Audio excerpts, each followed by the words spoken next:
And thanks, Luto, for the wonderful, first strike, because you really provided a very comprehensive picture for us to further examine how emerging economies can achieve its goal to transform from imitator to an innovator. And my talk will focus on one specific aspect, which is the gap between the great expectations that the emerging economies have based on their huge investment and the reality of their performance. Why is this gap? Why they haven't achieved what they expect to do? And also I will discuss the role of incentives and institutions in shaping the actual performance of the emerging economies in innovation. So I will approach this based on the case of China. Many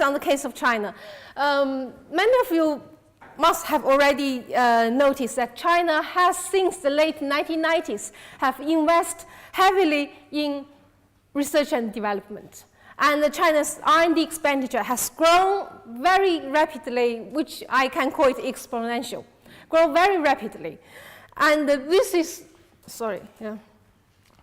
And if we compare China with other countries, China actually now, since 2008, has become the top 3 major investors in R&D. US is the largest, Japan the second, China is the third. So based on this huge investment in R&D, we would expect China to be close, to the world frontier, to have very strong performance in innovation and catch-up.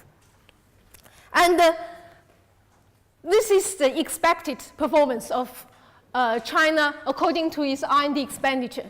We have the US on the top, because I'm using the US patents. There may be some home country bias. However, Japan is the second largest, and we have Germany, France, etc. And China, based on the R&D expenditure, should have a fast, strong, rapid catching up process and close to the developed countries. Then what is the reality? The reality in terms of the US, the number of patents granted in the US PTO, we have the US up at the top, very, very top. US level is double of that of the Japan, and then we have Japan here. And very much lower than the second runner, then we have Korea, Germany, UK, France, etc., and China is here. So there is a significant gap between the expectation, between what they are expected to do, to deliver, and the actual performance. And in other way, China has been less efficient than US, Japan, Korea, Singapore in transforming its R&D expenditure into actual innovation output. So why is this? There's something missing. For the transformation, throw a lot of money is not enough. Not only China throws such a huge amount of money. There are other countries, India, Brazil, but also like Saudi Arabia, also had this experience. They invest hugely in R&D, spend money, and the money they expect great achievement, but haven't got there. Saudi Arabia also not there. Why? And I would like to approach this based on the theoretical framework first proposed by OECD in its 1987 document on economic structural adjustment and economic performance. And also later Sanjay Lal developed a model on national innovation capability. I argue that national innovation performance, the actual performance, is the outcome of capabilities, incentives, and institutions. institutions. So capabilities will define the best can be achieved. How much you invest, what kind of capability, human, physical investment you input, then this will define the best you can achieve. However, the incentives will guide the use of capabilities. And also, actually, it will either stimulate or disincentivize the development of the capabilities. Right incentives will increase the capability and make the best use of capability. If the incentives is not set right, it could be counterproductive. It can be counterproductive. And of course, institutions will set the rules and intervene the interaction. So capabilities and incentives actually work under the umbrella of institutions. And the institutions can alter the capabilities and also can influence the incentives. Of course, nowadays, with the globalization and the world integration, I add one element is about openness. We are now working in a globalized world, and more innovation system and economic system have been opened up. And the openness can allow us to make use of global knowledge sources, skill sources, and talents. And this openness can affect capabilities, like people's mobility, diasporas, and also multinationals. And also openness can affect incentives through competition. And openness also can affect, to a certain extent, institutions, like force more greater transparency, etc. So this is the framework.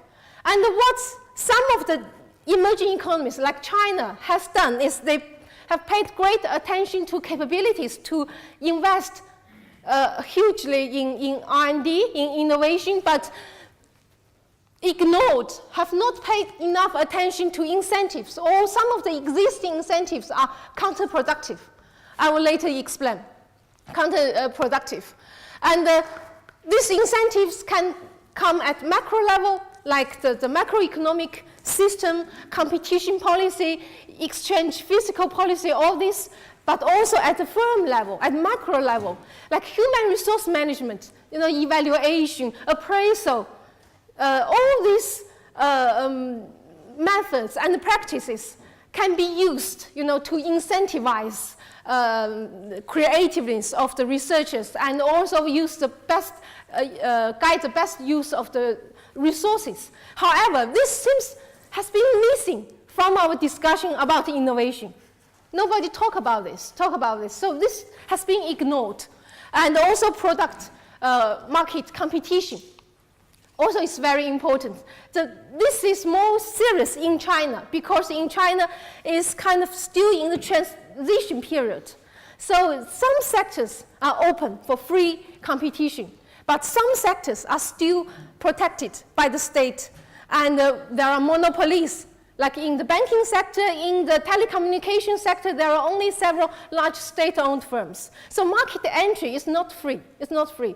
And also China has the intellectual property rights issue.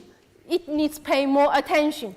Without strong intellectual property rights protection, investment, the funds will not flow to the innovative sector. They will go to other sectors seeking for rents.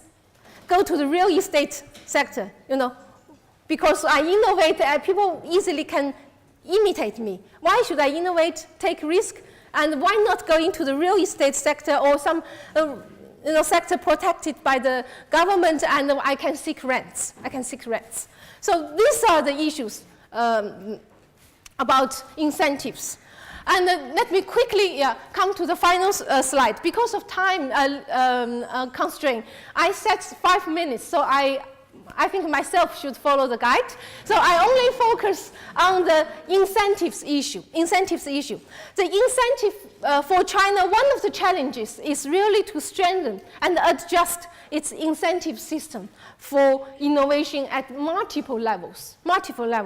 First, at macro level, competition policy. and reforms of the economic system for free competition, free market entry. This is something really need to push through.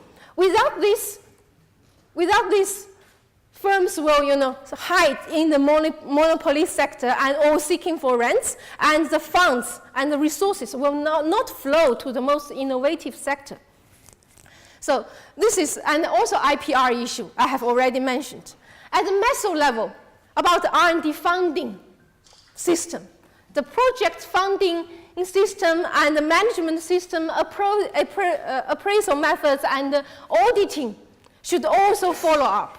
What happened in China is huge money have thrown into the research sector, into universities. People are complaining. However, the output, there are output, there are progress. However, it's not as high as it should be. That is the issue. That is the issue. And there are problems in the funding allocation system. There are some kind of cheating problem happen.